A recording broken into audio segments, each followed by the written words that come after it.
Olá, estamos aqui com uma pessoa muito querida para mim. Seja muito bem-vindo, Peter. Magali. Obrigada mesmo por você estar aqui. O Peter é um grande professor de mediação de conflitos organizacionais. Foi meu professor, né? E é uma pessoa a quem eu me recorro sempre que eu preciso de alguma orientação, alguma dica mesmo, eu vou para o Peter. Então, Peter, muito obrigada por você estar aqui. Ele é um consultor de desenvolvimento organizacional, sócio fundador ali. Não sei se é fundador, você é fundador da EcoSocial? Não, entrei depois. Entrou depois, mas ele é um sócio há mais de 17 anos, né? Que você está lá. E trabalha formando novos mediadores de conflitos numa das formações de mediadores organizacionais. Peter, muito obrigada por você estar aqui. Feliz demais por essa oportunidade. Magali, eu também posso dizer que estou feliz por vários motivos. Primeiro porque a gente fez um laço super gostoso durante a formação, uma relação de confiança, de reconhecimento. E depois porque esse tema é assim... Sempre que eu revejo, tipo agora na virada do ano, quais os grandes temas meus, esse é o meu tema número 1. Ai, que né? legal. Minha tarefa no tema da mediação de conflito, ela é prioridade. Então a oportunidade de conversar com você sobre isso promete, vai ser bom. Muito bom. Agora o tema conflito, ele é um tema assim que às vezes causa arrepio, né? Eu já vi pessoas falando assim, ai não, a gente não tem conflito. Não, eu não quero falar de conflito. Ah não, conflito não é algo que eu quero, não quero nem tocar nesse assunto. Você percebe isso também? Por que você acha que as pessoas têm essa aversão aí a conflito? Magali, eu acho que é porque eu vinha conversar com você sobre isso, mas o tema conflito é difícil para todos, inclusive para mim. Eu, nesse momento, estou vivendo uma situação de potencial conflito e já com desconforto do conflito. E foi interessante porque fiquei pensando, nossa, será que eu vou contar isso para a Magali? Então conta Mas acho pra que gente. dá um assunto vivo, né? Porque eu acho que todos nós somos desafiados quando o nível de tensão cresce, né? Por quê? Porque eu começo a temer. Primeiro eu começo a temer, opa, será que isso vai restringir algo que é importante para mim? Vai me limitar, vai me levar também, e esse já é o segundo ponto, me levar a me portar de uma maneira que eu não gostaria, vou me arrepender depois. Que não é natural, por exemplo, que não é... E não é só natural, como é a imagem que eu gostaria de ter. Estou aqui, mediador de conflitos, consultor, você me apresentou, né? Só que atrás disso, em todos nós, tem um mundo de emoções e não estão todas bem resolvidas. Todos nós trazemos isso da nossa história, né? Então, ultimamente, no meu condomínio, tem havido briga de cachorros. Veio um morador novo, o morador antigo descuida, solta os cachorros na área comum. E eu estou lá trabalhando, mediando, fazendo reuniões e de repente tem que fechar a janela. Já conversei uma vez, já conversei duas, mas eles continuam descuidando e soltando os cachorros fora de hora. Né? Então, agora, isso depende. Talvez para você não seja nada e você diga, tem uns cachorros chatos aqui, vou fechar a janela, né? Comigo está mexendo. Por quê? Porque tem uma história de outros incômodos com barulhos, em outras histórias da minha vida, ou talvez o quanto, quando eu pedia as coisas, eu era atendido quando eu era pequeno. Normalmente essas coisas vêm lá de longe. O fato é que hoje, toda vez que eles soltam os cachorros por um descuido e eles lá entram em embate na área comum do condomínio, para mim a temperatura sobe, minha temperatura interna sobe. Agora eu tenho que fazer um trabalho comigo que não é assim. O que eu vou fazer? Eu vou lá berrar com eles? Corre o risco, porque isso também mora em mim. Sou tão humano quanto todo mundo. Não é porque eu me trabalho, porque tal, que isso não esteja em mim. Né? Então é um esforço. Né? Um esforço de como é que eu vou me posicionar, quando que eu vou combinar essa conversa, como eu vou me manifestar, como é que eu vou cuidar para que isso seja produtivo. Você está falando que tem um esforço intencional e consciente para que você consiga manter o diálogo e a conexão e tentar resolver a questão que para você é incômoda. Isso. Na conversa, no diálogo, nos combinados, é isso? Isso mesmo, Magali. E aí, o primeiro esforço é eu comigo. Só depois que eu tiver me permitido dizer, não, eu tenho meus motivos, eu tenho direito a ficar incomodado, eu tenho meus recursos também. Depois que eu fizer esse trabalho, aí é que eu vou conseguir olhar para o outro. Será que ele também tem as questões dele? Será que o meu vizinho está com um momento difícil na família? Os cachorros sobraram para ele, os filhos não estão conseguindo controlar os filhos que soltam os cachorros. Tem um monte de coisas, mas que no primeiro momento eu não olho. Né? E então, isso é todo um caminho. E nós vivemos isso todos os dias. Com certeza você ou quem está nos ouvindo está lembrando lá das suas situações de cachorros, que é outro assunto, não é o cachorro, provavelmente. Com o esposo, com a esposa, filho, né? Filho, vizinho, chefe, liderado, né? Então, você está dizendo, Peter, que o conflito, ele é esse incômodo que acontece entre uma situação vivida, alguma situação que acontece ali na sua vida e que tira você dessa zona do que é o mais gostoso, o mais agradável para você, ou que você realmente quer que seja e que não está acontecendo, é isso? É isso. Eu gosto desse jeito. Tem assim as definições oficiais, né? O sociólogo Luhmann diz, conflito é uma objeção comunicada. Parece pouco, né? Aí um colega dele... É difícil de quem não está acostumado com esses termos, objeção comunicada, né? O que será que é uma objeção comunicada? Mas é a dimensão acadêmica da coisa, sim, né? Um colega dele, esqueci o nome agora, falou, não, mas é uma objeção comunicada que sofreu uma objeção. Eu prefiro desse jeito, objeção para cá, objeção para lá. Tá tudo bem até aqui, mas a hora que eu começo a perceber que algo importante meu está sofrendo uma restrição, está sem sensação de ameaça, algo importante para mim não é considerado, aí para mim aí começa o conflito. Né? E como é que a gente fica sabendo o que é importante para a gente? Porque eu vejo que assim a gente está vivendo num contexto social onde muitas coisas são importantes para a gente vive necessidades imensas o tempo todo, né? Como é que a gente fica sabendo o que é importante para a gente? Isso é interessante porque a informação está sempre aí e eu altero o meu comportamento, eu altero o meu estado emocional, mas nem sempre eu me dou conta disso, isso chega na consciência. Então eu posso falar uma palavra mais irritada, eu posso começar a mudar o gesticular do meu corpo. O jeito que eu olho, o jeito que eu me expresso. Exato, eu posso perder a concentração, mas eu associar isso com aquele incômodo, nós não somos treinados para isso. Nós somos treinados a apresentar isso que eu estou apresentando aqui, uma pessoa que sabe o que está falando, contida, dentro de toda uma conformidade do que se espera. Né? E nós, desde pequenos, e essa é da nossa cultura, somos educados para isso e não para parar tudo. Peraí, Magali, eu não estou me sentindo bem nesse momento da nossa conversa, deixa eu ver o que está acontecendo aqui. E com certeza vai ser ótimo para a nossa conversa se isso estiver acontecendo. Mas você está bem, né? Está tudo bem.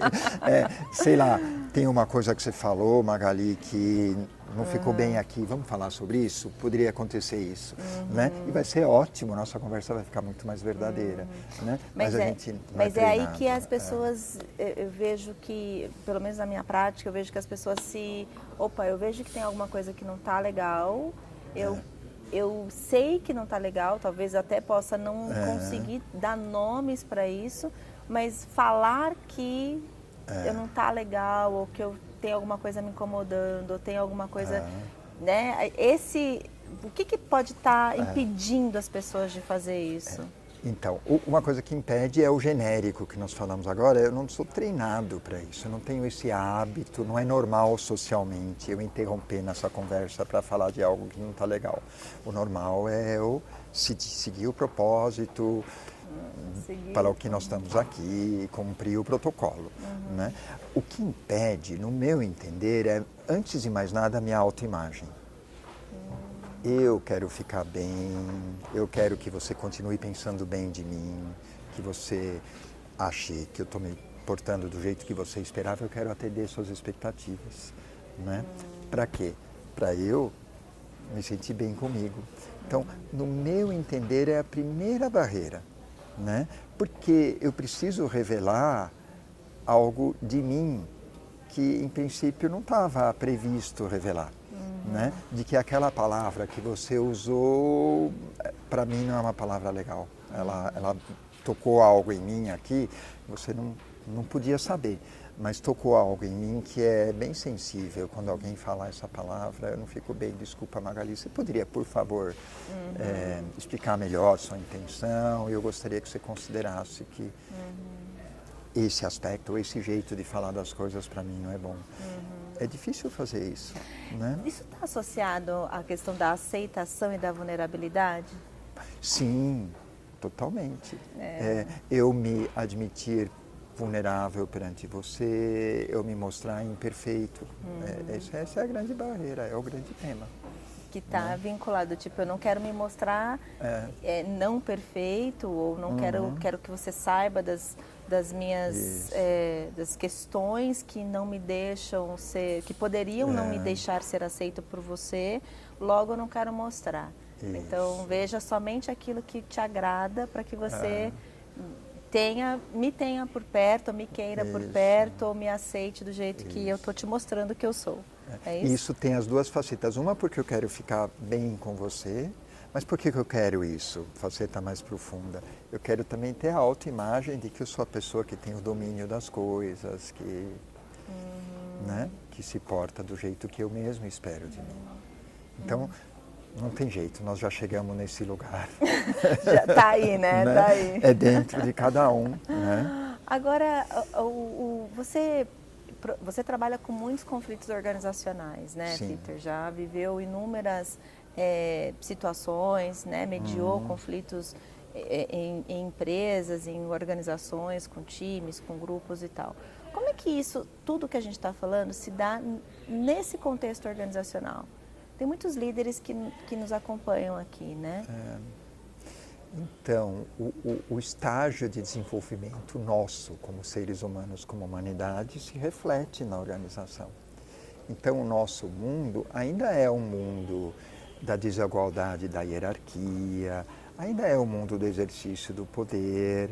A minha geração em especial, talvez a sua em algum grau, ainda fomos educados com a presença do poder no fim. Olha, eu sei o que é bom para você e assim por diante. O que, aliás, tem um papel na sociedade, mas num grau em que a gente, quando chega no mundo organizacional, sabe que tem os que mandam e os que têm juízo.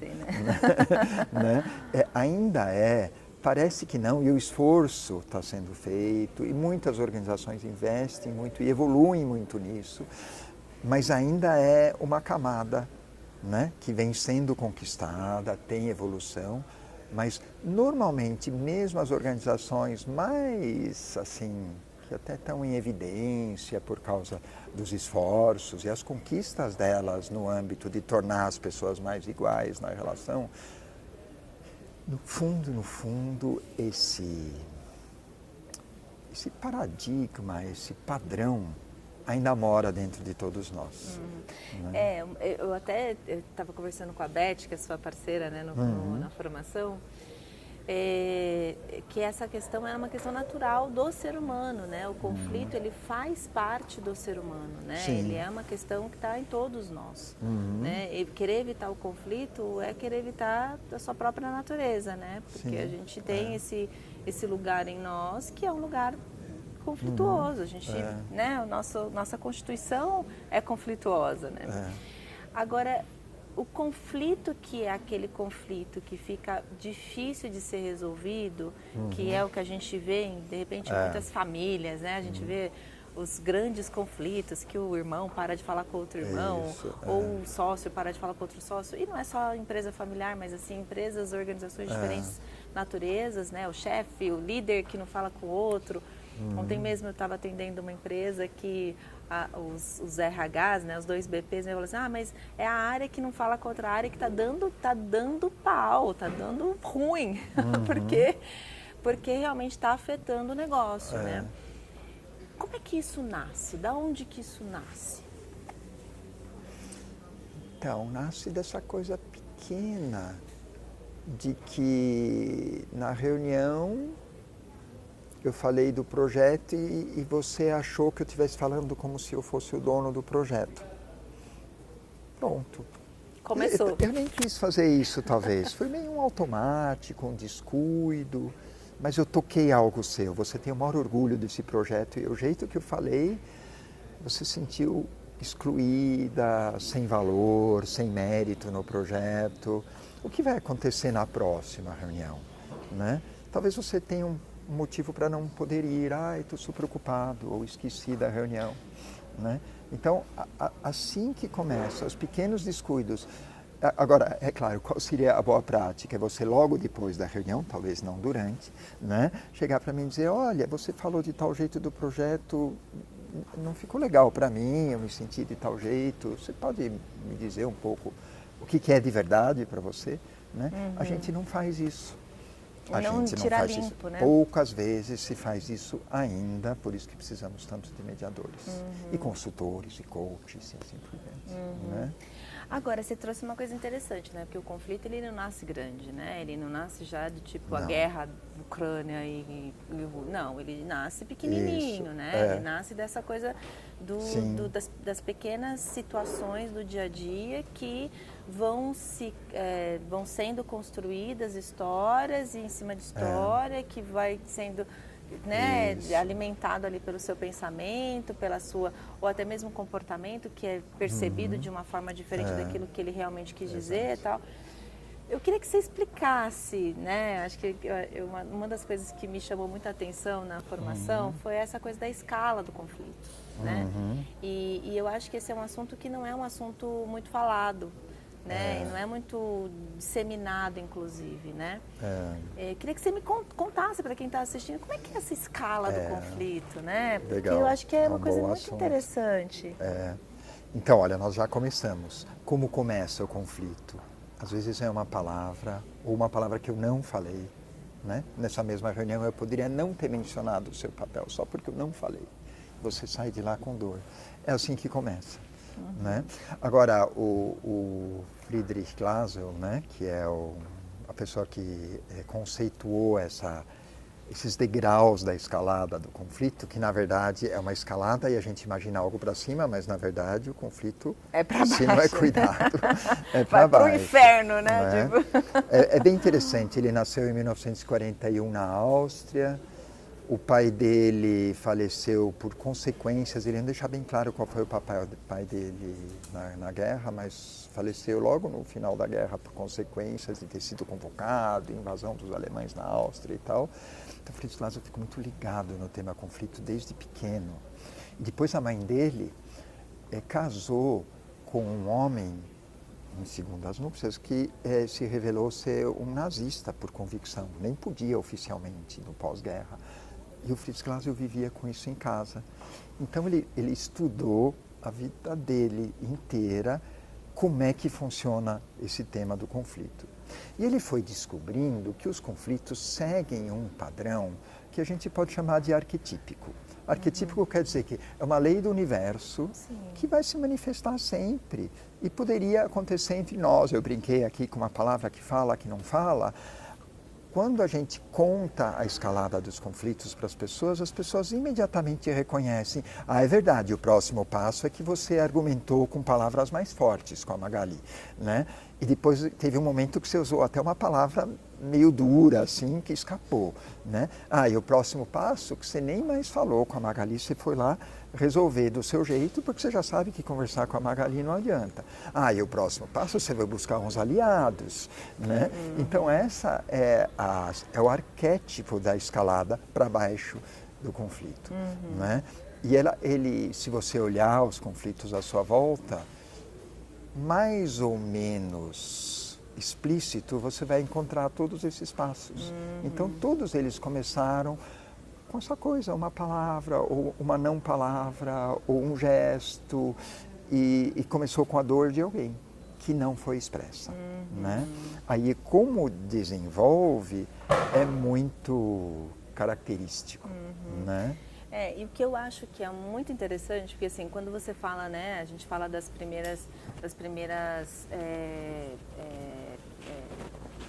primeiro nível, né? Então assim, começou pequenininho, tal, mas ainda tem uma certa conexão, né? Ainda tem um certo lugar ali onde dá para se conversar, né?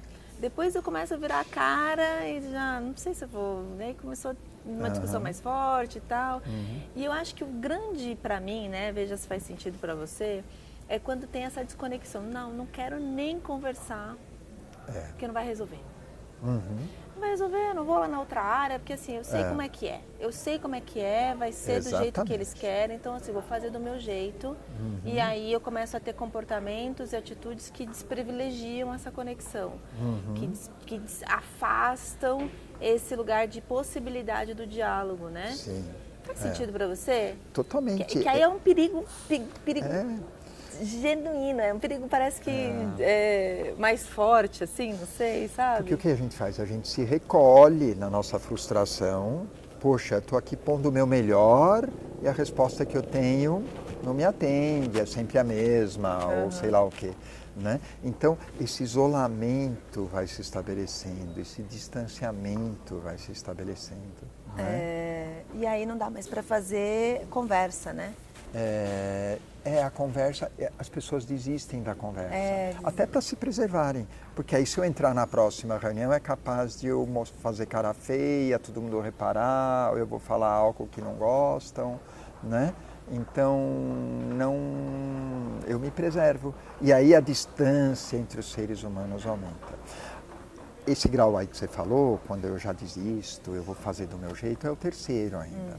Quando a gente chega no 5º degrau, e são 9, eu já estou me sentindo tão ferido, tão questionado na minha integridade moral mesmo, que eu voltar a entrar na mesma sala com você vai ser muito, muito difícil, né? E aí os procedimentos, inclusive, mais usados na mediação até deixam de funcionar e precisa outros caminhos para reconstruir. E quando acontece, por exemplo, do líder, vamos supor assim, né, que a gente fala muitas coisas acontecem assim nas organizações, né? Então tem os diretores daquela área, daquelas áreas. Então os diretores, eles estão realmente conversando, estão se entendendo, ainda tem aquela falsa amizade, ou uma amizade que é possível conversar, então tem um problema, eu vou lá, resolvo junto com você, desço a informação e está tudo certo, ali embaixo tem que fazer o que eu estou mandando, né? Isso. E quando embaixo, então vamos pensar assim, né, numa hierarquia, né, tem os diretores e tem os gerentes, ali nos gerentes a coisa não está acontecendo. Isso muitas vezes é reflexo, né? Aliás, quando a gente media nas organizações, usualmente a gente descobre, não é que as pessoas são tão pouco capacitadas para dialogar ou têm lá suas intenções egóicas, todos temos, né? Mas normalmente o conflito já vem da cultura da organização, do que é sinalizado pela liderança e depois cada um se torna o sinalizador do jeito como nós fazemos as coisas aqui a gente resolve desse jeito, aqui a gente decide, é melhor você, nesse plano aqui, é melhor você fazer o que nós decidimos. Entendi. Né? Peter, e assim, a gente sabe que o líder, ele precisa dar feedback, ele está o tempo todo conversando com a sua equipe, liderar é se relacionar, e se relacionar é conversar. Como é que um líder que está vivendo conflito, e eu recebo muito isso nos canais, né? Poxa, estou vivendo um conflito e eu não sei como reagir, não sei o que fazer com essa pessoa ou com essas pessoas que estão comigo. O que você diria para ele?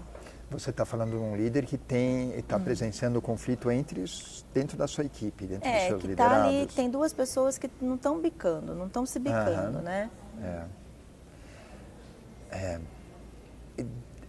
Hoje a gente diz que a competência de ser mediador é uma competência enormemente emergente e necessária na liderança, né? Nós já passamos, quer dizer, todos os líderes com que você lida, eu lido dos nossos trabalhos, em termos de competências de realização, conhecimento especializado, noção do que precisa ser feito, estão muito avançados, né? Onde que pega usualmente? Poxa, o projeto está maravilhoso e não está andando, né? O pessoal não está se entendendo, tem gente que não faz o que devia, não está motivado, não está engajado e assim por diante. Então, o que eu posso fazer? Se eu tiver a habilidade de mediador, eu posso, e é delicado porque são 2 papéis, eu continuo sendo líder, mas eu posso promover uma conversa entre as pessoas, né? Eu posso convidar as pessoas para conversar e se expressarem autenticamente, é disso que se trata. Conta para mim como você vê. Né? E é muito interessante que você está falando que é um convite, né? Porque eu acho que o desafio do líder é você sair desse lugar do tipo, vem cá porque eu estou mandando, né? Vem cá porque assim, a gente vai ter que conversar agora. Que eu acho que é muito desse lugar paterno, né? Esse lugar paternalista, do tipo, paternalista no sentido do pai que manda, os filhos obedecem, né? E aí você me traz algo que é muito importante. O líder hoje, ele não pode abrir mão de um lugar que tem uma autoridade, a autoridade do saber, as alçadas de decisão, elas precisam estar distribuídas de uma certa maneira e que tem mais histórico, mais preparo para isso, para aquilo, isso não se questiona. Como eu consigo, ao mesmo tempo, me colocar igual e sentar com você é minha liderada, e dizer, olha Magali, agora não estou falando aqui como seu superior hierárquico, como uma pessoa que tem alçada X ou Y e até o poder de te demitir. Eu estou falando aqui como uma pessoa que gostaria de abrir um espaço para a gente falar de verdade sobre como está sendo a nossa relação de trabalho, como está sendo o seu trabalho, como eu estou te ajudando, não estou te ajudando.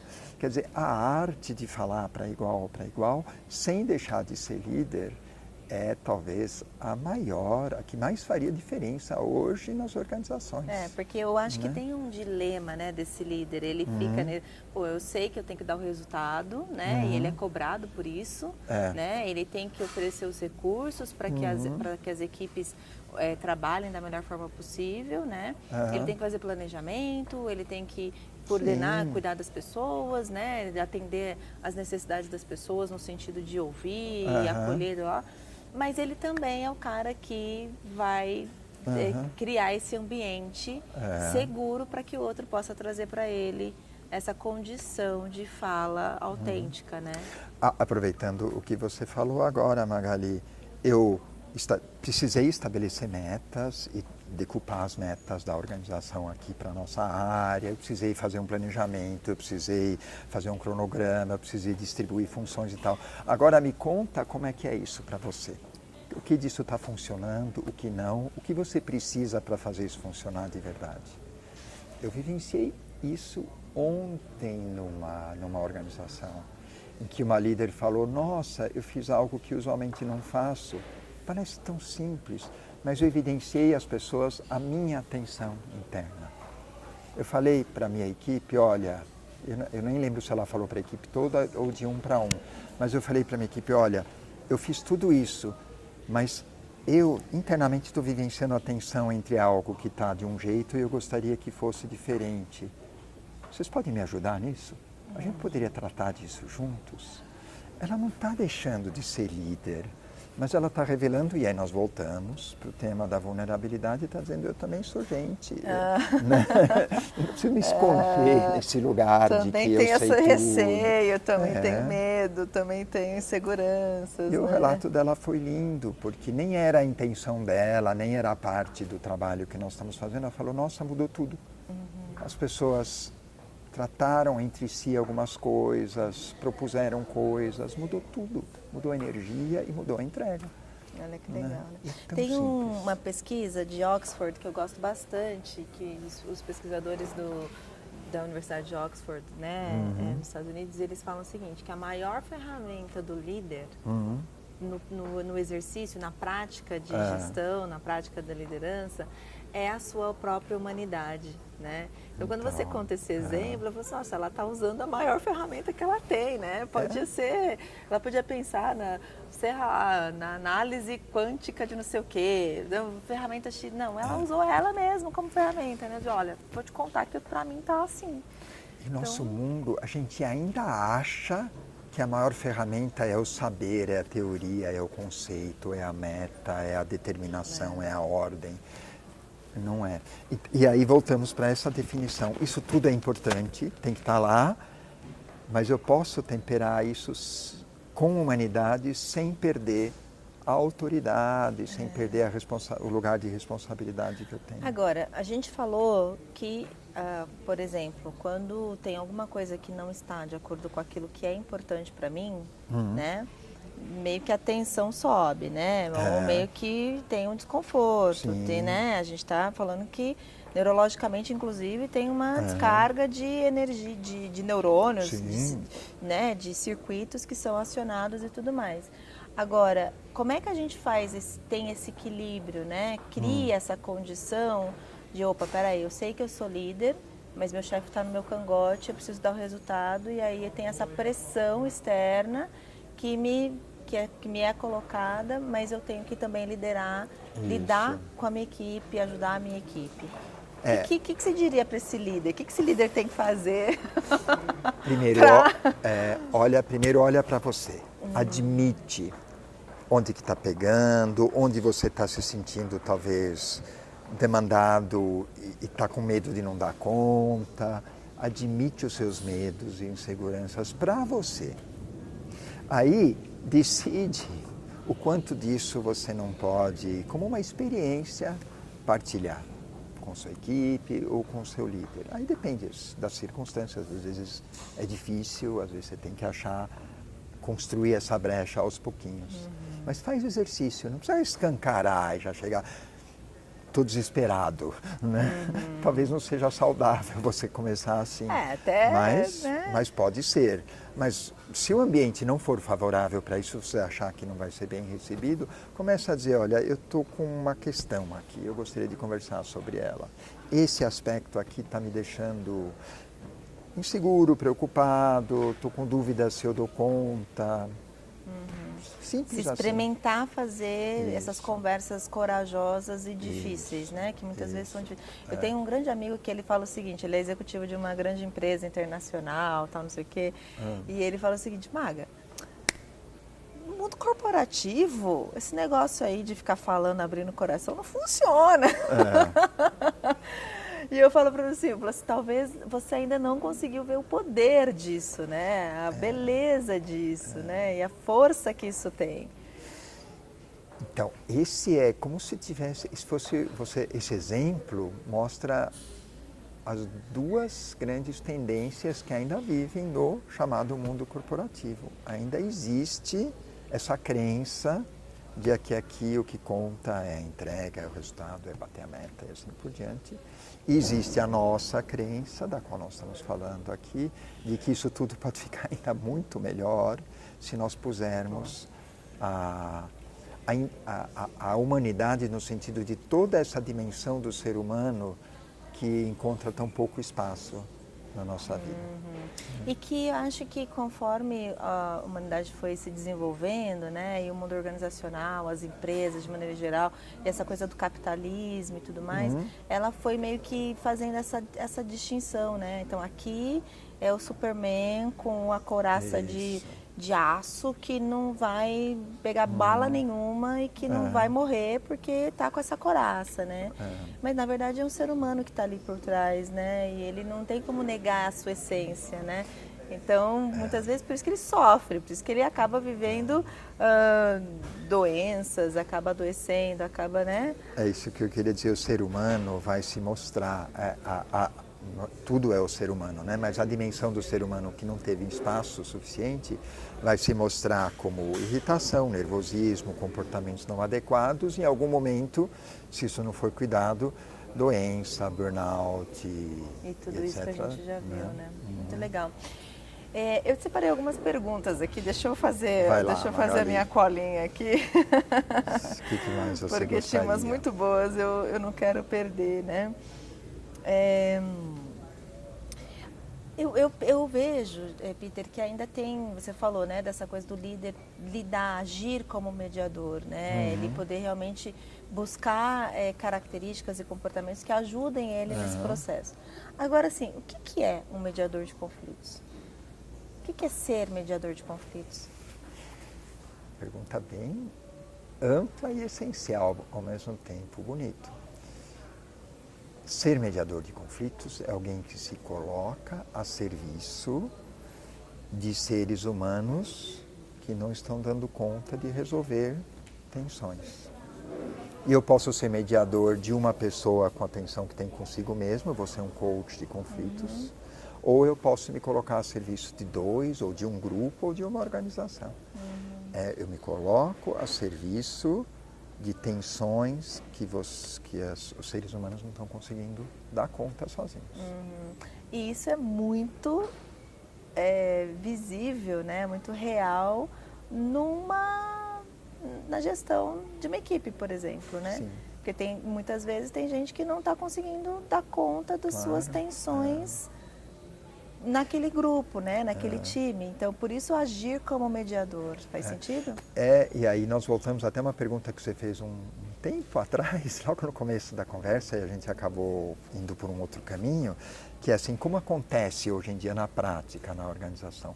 Essas tensões são resolvidas, essa pessoa não está performando bem, vamos ver se ela funciona melhor numa outra equipe, ou nossa, essa equipe aí está com tensões horrorosas, que tal a gente separá-los, né? Então tem um monte de soluções por não enfrentar o que é de verdade. E hoje ainda, o mediador muitas vezes é necessário para ajudar a fazer isso, enquanto os líderes, e eu trabalho para esse ideal, enquanto os líderes não tenham desenvolvido em si esse caminho. E aí o mediador fica só para os casos extremos, sabe? Isso seria bem legal quando realmente ficou um grau de tensão que precisa de ajuda externa. Mas é muito interessante porque talvez a pessoa que esteja nos acompanhando, algum líder, deve falar assim, não, esses caras aí, eles não entendem que assim, cara, o negócio é nervoso.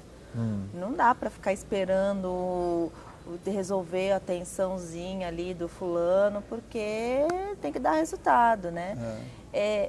Esse dilema entre a tensão do ser humano e o tempo que isso exige, que isso toma, versus a tensão e a exigência e o ritmo da organização ou do negócio para gerar resultado. Como é que a pessoa que está no meio do caminho entre essas duas coisas, né? E eu entendo que muitos estão nesse conflito aqui, pode lidar com esses aspectos? Eu acho que o que você está trazendo é que a nossa conversa poderia gerar nas pessoas a impressão, mas se eu fizer tudo isso, a coisa vai ficar tão soft que o negócio para. Talvez seja isso, né? Que a pessoa possa pensar, então eu vou ter que mediar com tensão, conversar, mas, cara, o resultado está aqui, o mês está fechando, né? Não, e a gente precisa disso, né? Mediar não é eliminar as tensões, é tratar das tensões onde elas estão gerando mais problemas do que soluções. Ou até mesmo o que eu sinto assim, até te ajudando no sentido, me colocando na sua resposta, se eu puder, é também assim, qual é a tensão que está impedindo que o resultado apareça ou aconteça, né? Porque também tem essa, né? Tem alguma tensão ali que pode estar, inclusive, impedindo que o resultado seja possível. E aí vai continuar desse jeito, né? Ou o resultado medíocre, né? Que é aquela coisa tipo assim, vamos fazer de qualquer jeito. Mas quando, na verdade, se resolve essa tensão, podia ser muito maior, né? São todos os temas em que as minhas medidas convencionais já não funcionam mais. Eu prevejo que no médio e longo prazo eu vou perder talentos, eu vou perder desempenho crescentemente, eu não vou atingir os meus objetivos na organização. Então o mediador é um pacificador. Tomando cuidado de que não é paz naquele sentido de, aqui é tudo paz e amor, né? Mas ele ajuda a transformar as energias improdutivas em energias produtivas. Eu diria mais que o mediador é alguém que ajuda as pessoas a serem mais elas e mais eficazes no que fazem. Isso não tem diretamente a ver com paz, isso tem como subproduto o nível necessário de paz interna para fazer as coisas. Mas não a paz no sentido utópico. Eu resisti um pouco à palavra pacificador, porque ela traz junto algo que pode ser mal entendido, eu acho, né? E parece também que porque às vezes as pessoas falam assim, então um conflito ele não tem que existir numa equipe. Não, tem muitos conflitos que são muito produtivos. Inclusive, uma equipe que não conflita não é uma equipe que gera comprometimento com os resultados que a própria equipe está produzindo. Faz sentido? A tensão nos leva para frente. Exato. Né? Então, não se trata de eliminar as tensões. Se trata de tratar as tensões que estão gerando situações improdutivas, como a gente já falou aqui. Muito legal. Você consegue trazer um exemplo de algum líder que você conhece, que mediou muito bem alguma situação e que trouxe, que teve uma situação assim de sucesso mesmo? Que você possa contar?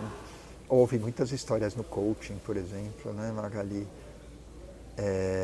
Porque, na verdade, os líderes que estão por aí, todos mediam em algum momento com os recursos que têm. Foram aprendendo na vida. Se você olhar os seus coaches, os seus clientes de consultoria, todos desenvolveram certos recursos e que funcionaram muitas vezes e em alguns momentos não foram suficientes, ok, né? Então aí, eu lembro de uma presidente do Ecossocial, já faz uns bons anos, e ela estava enfrentando uma situação muito difícil, uma situação que envolvia um tabu, um assunto de que não se falava, mas que estava gerando muita conversa não oficial, muita tensão. E ela, do jeito que pôde, hoje ela é mediadora também, formada, mas ela já era, sempre foi mediadora. O que ela fez? Ela pôs uma energia enorme nisso e ela foi conversar uma a uma com as pessoas.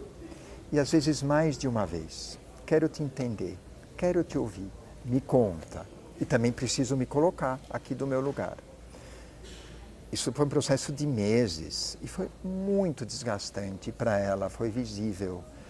Mas se a gente olhar para a organização, ela fez um bem enorme. Se ela não tivesse feito isso, a organização poderia ter rachado, poderia ter perdido pessoas importantes, poderia ter mágoas ainda atuantes até hoje. Então foi lindo o que ela fez.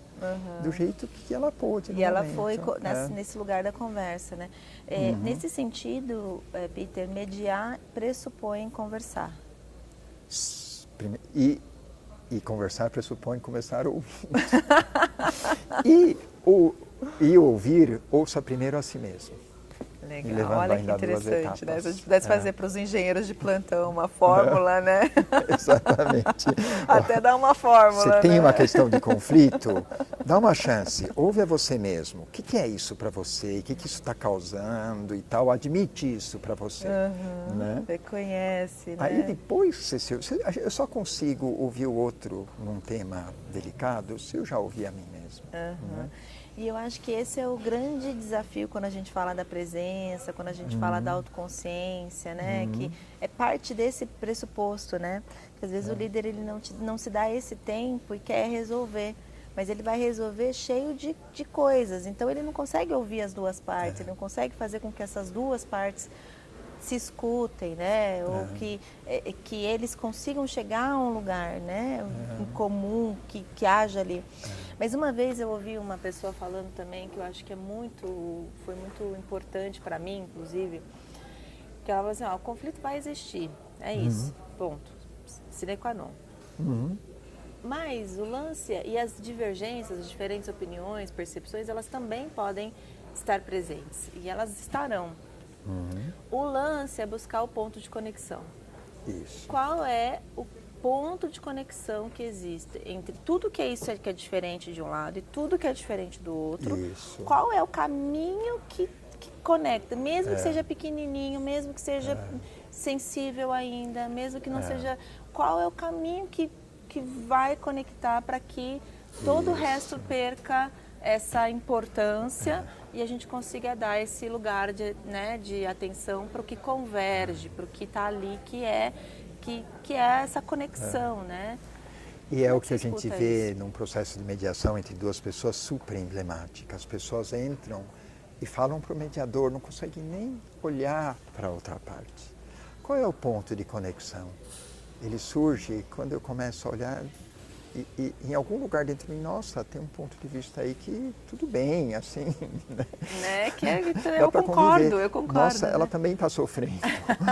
Até aqui, só eu era a vítima, estava sofrendo, estava tudo tão difícil. Então, o ponto de conexão é a humanidade. Ai, olha que legal. É o ser humano. Né? Com tudo que esse ser humano ele representa, né?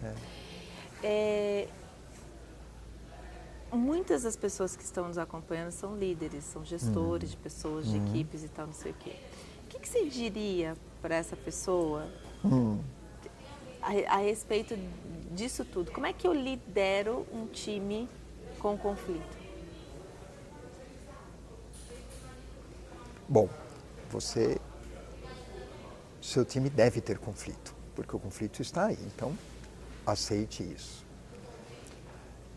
Olhe para onde o conflito está. Olhe com cuidado para isso. Onde que tem maiores riscos, onde que pode te fazer perder aspectos importantes da sua área de responsabilidade. E depois olhe para você mesmo, né? O que é que você pode ter feito que não está ajudando? E o que você poderia fazer que mude isso, que ajude? E como líder, é impressionante, os líderes descobrem o alcance que eles têm. Às vezes, os pequenos gestos do líder sempre são observados, sempre são modelos, sempre são referência para as pessoas, muito mais do que o líder acha. Então, aceite isso e experimente mudar. Pequenas coisas, por exemplo, uma conversa 1 a 1 para descobrir melhor como está a vivência dessa situação para cada pessoa.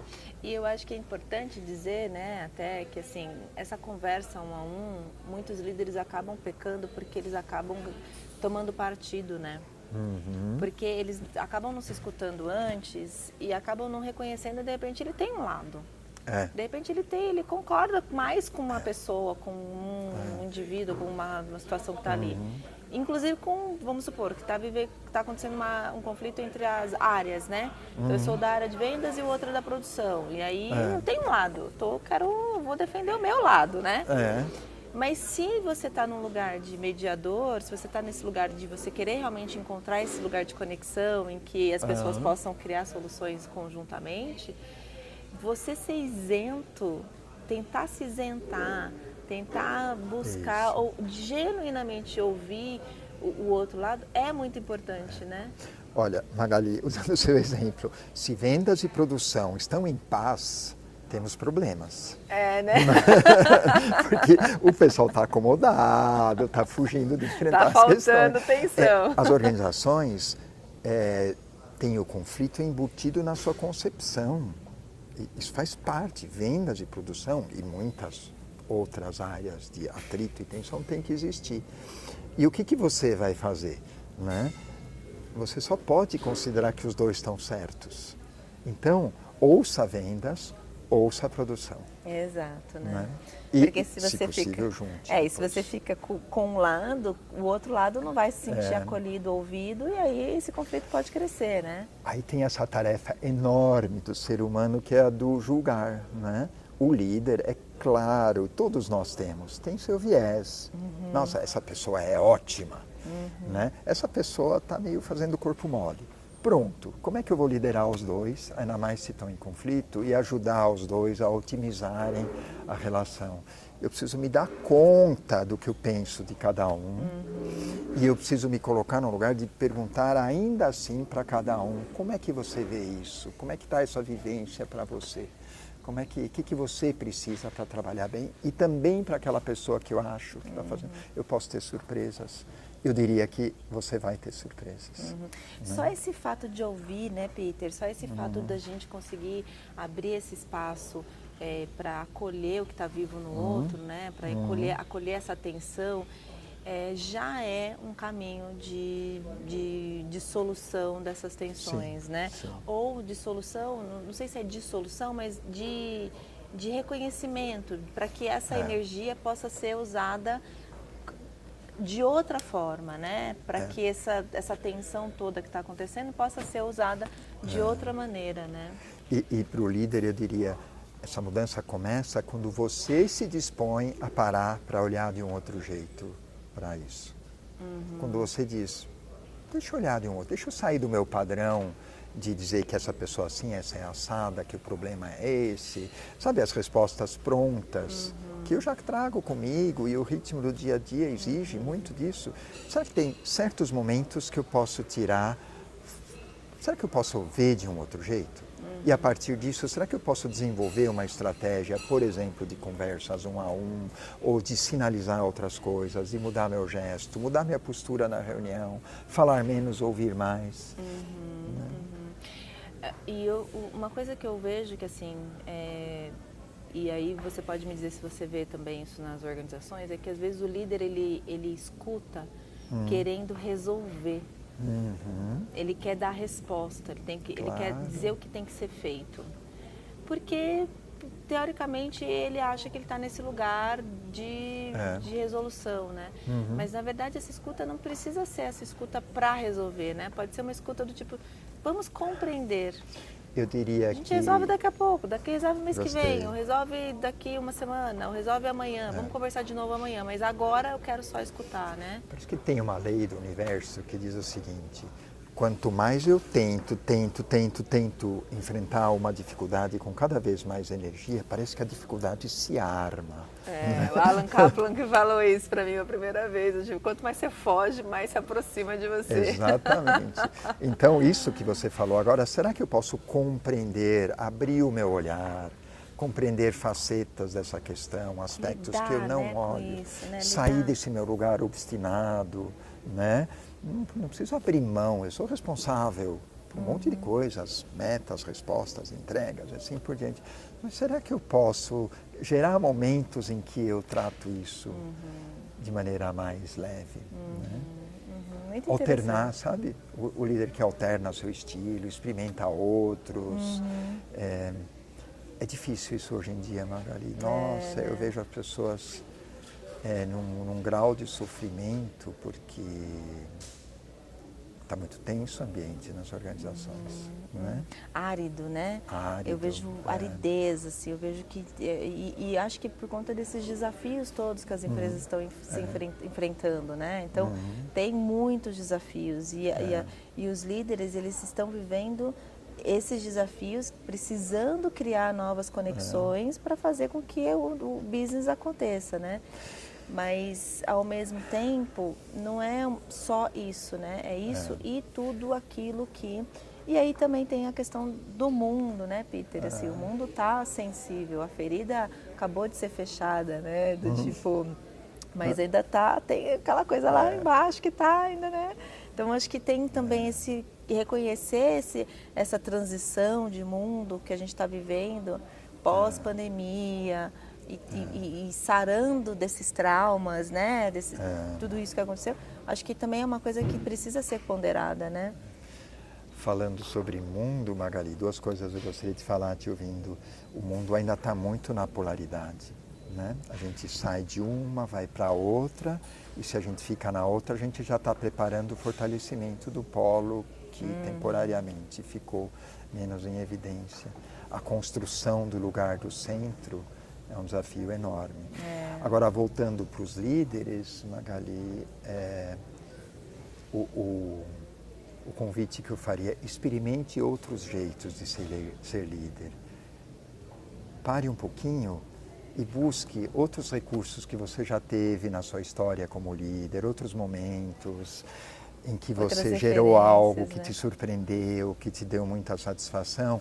Abra de novo uma janelinha para o seu jeito de ser líder, um líder que você também já gostou muito de ser e que talvez você até esqueceu de dar espaço hoje. Né? Eu acho que é tomar esses circuitos neurológicos, vamos chamar assim, que faz com que você possa experimentar outras coisas, né? Ai, que gostoso, muito legal, Peter. Que bom, Magali. Espero que quem esteja nos acompanhando possa ter tirado bom proveito dessa conversa. Eu tirei muito. Desejo que sim, que não fique... que a provocação tenha sido na medida certa, né? Faça pequenas coisas. Experimente outros jeitos de ser e de estar e observe o que isso causa. Né? Porque afinal de contas o conflito ele é algo muito positivo para a vida do ser humano, né? Sim. Ele pode se tornar algo ruim, destrutivo, não construtivo e tudo mais, mas se a gente conseguir olhar para ele como algo que de verdade pode ser potência, né? Pode criar alternativas, ele é muito positivo, né? Então seja internamente em você mesmo, seja com as pessoas, né? E cada um tem muito mais recursos do que acha. Cada um já é mediador, em bom grau. Só não deu muita chance para esse mediador. Que legal, que legal. Então haja como mediador. Busca, ache o mediador dentro de você. Dentro de você. Peter, muito obrigada. Foi super gostoso. Obrigado, Magali. Gostei muito, agradeço demais a sua dedicação,